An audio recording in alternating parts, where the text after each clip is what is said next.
നമ്മുടെ ലൈഫിലാവാം, ഓർലി ബിസിനസ്സിലാവാം, പെണ്ണിൻ്റെ പുറകെ ആണിൻ്റെ പുറകെ ചേസ് ചെയ്യുന്നതാവാം, അല്ലെങ്കിൽ ബിസിനസ്സിലാണെങ്കിൽ നമ്മുടെ ഡ്രീം ഒക്കെ അതിൻ്റെ പുറകെ ചേസ് ചെയ്യുന്നതാവാം.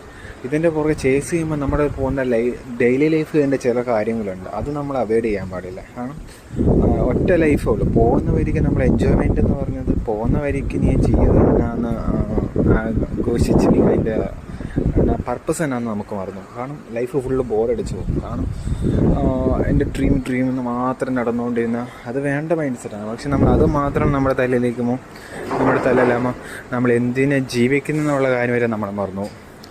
അങ്ങനെ മറന്നു പോയിട്ട് നമ്മുടെ ലൈഫിനൊരു പർപ്പസ് ഉണ്ടാകത്തില്ല. നമ്മൾ ടൈം സ്പെൻഡ് ചെയ്യാനൊരു ടൈം സ്പെൻഡ് ചെയ്യണം, പാരൻസിൻ്റെ കൂടെ ടൈം സ്പെൻഡ് ചെയ്യണം, നമുക്ക് ഇഷ്ടപ്പെട്ട ഓരോ കാര്യങ്ങൾ ചെയ്യണം. അങ്ങനെ പോയാലേ നമുക്ക് നമ്മുടെ ഡ്രീം അച്ചീവ് ചെയ്യണം. ഇത് അച്ചീവ് ചെയ്താൽ എനിക്കിതെല്ലാം ആകും, എൻ്റെ ലൈഫ് എനിക്ക് നല്ലോണം എൻജോയ് ചെയ്യാമെന്ന് പറഞ്ഞു.